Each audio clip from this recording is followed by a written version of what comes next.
morning. It's Melissa and John from Little House of Big Good morning. We're staying at Hog Park Reservoir, us and the 500 billion bugs in Wyoming. in Wyoming. In Wyoming, yes.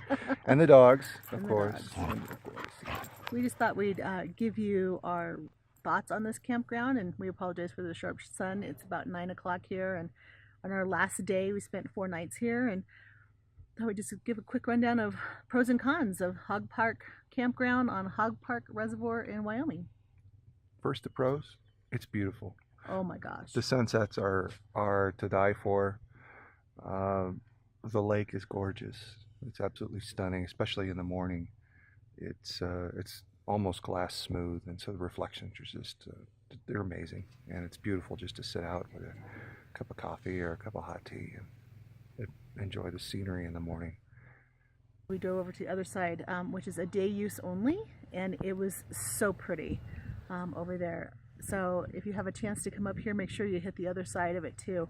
You can actually walk down in the grass right to the water, so it's really nice. I would say another pro is the beaches. They don't have huge beaches here, but there's several beaches along that you can park your kayaks or your paddle boards. The dogs and I have been able to play Splish Splash a number of times, and that's really neat. The kids we watch the kids out here just enjoy it immensely. They really have. And the beaches are sandy and soft on the feet and pretty shallow. So it's a great place for kids and dogs to go out and play. I would say the next pro is it's pretty quiet. There's only 50 spots out here, and there's only one campground on this entire reservoir. So competition it's remote, so it's pretty darn quiet. Right now there's a generator running, but even that, it feels like it's fairly far away. Sorry, there are some bugs. Water. Yeah. just a few billion of our closest friends. Yes. Yeah, and it is dry camping, so there's no hookups, there's no water, there's no electricity. There are great vault toilets though, and there are water stations that you can fill up, your water containers. Yeah. And the vault toilets are really clean, really clean. So that's nice. Yeah. Yeah. We haven't seen a camp host or a ranger or anything like that checking on us, so we don't know if they're nice or not. We don't even know if they're here, to be honest with you. We have no idea if there's a host in the area. We assume that rangers come through at least once a week or so to empty the garbage cans and clean the toilets, but we kind of feel like campers are on their own up here. Yeah. It's very rustic. Some of the terrain is very rugged. It's in the middle of the Medicine Bow National Forest, and while there's all this beautiful greenery around us, there is also a tremendous amount of pine beetle devastation. There are areas up here that are easily 80-90% wiped out by the pine beetle, a tremendous amount of standing dead and a tremendous amount of deadfall. So if you do decide to come out and hike, just be aware that the forest is a dangerous place right now to hike. Trees are falling everywhere, and a good gust of wind is really all it takes to bring some of these big boys down. Also know that because they're littered everywhere, hiking in the high country can be rugged and difficult and strenuous. We are at 8,300 feet, 8,400 feet. So if you do go on a hike up here, bring plenty of water to help with the altitude. Give yourself a day to acclimate to the almost complete lack of oxygen. Yeah. The reservoir is really big, and there is a boat ramp. So another pro, not for us necessarily, but if you had a boat or other, we have a kayak, and we've been out on the reservoir a couple of times now. But they have big boats that come up here, and God bless them for bringing them on that rough road, but they bring them in, and there's some really big Class A's up here too, and big fifth wheels. So that leads us to the number one con. Yeah, the road in. The 16 miles of road in. It is some of the worst washboards we have ever been on. Honestly, I was afraid to open the trailer door and find catastrophic damage. We've been on on roads that were less severe and had pretty bad damage inside the trailer. We had opened the door after going into 11 Mile, and the bedroom door was completely ripped off the ceiling. Oh boy, that was fun. So I was prepared for a day of repair work, but the trailer held up, and so we were glad for that. But the road is it's rough and it's rugged and it's bumpy and it's unpleasant. And we're going to insert a little bit of piece of the video right here. That sound is the worst sound in the world. So just be prepared. You may need to take it slow. Some of the turns are probably a 8 to 10 mile an hour turn. They're pretty bad. It takes 50 minutes to go the 16 miles on that gravel road. Yeah. So you are not moving fast. No. So I would say the next con are some of the sites. Again. And the bugs. The site we're in is number 44, and our trailer is 26 feet. And if it was even 2 feet longer, we would not have fit.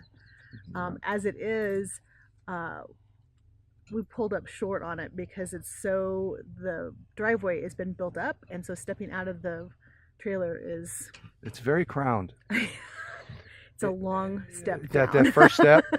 Yeah, that first step's a doozy. And I'm looking at the site next to us, which is a quote unquote pull through, and it's completely pitched. The radius is pretty tight and it's not very flat. Like I said, there are some really big Class A's up here, and so I would say if you were choosing a campsite in here, stay internal. Even though the draw is to the water, the higher ones seem to be a little more level,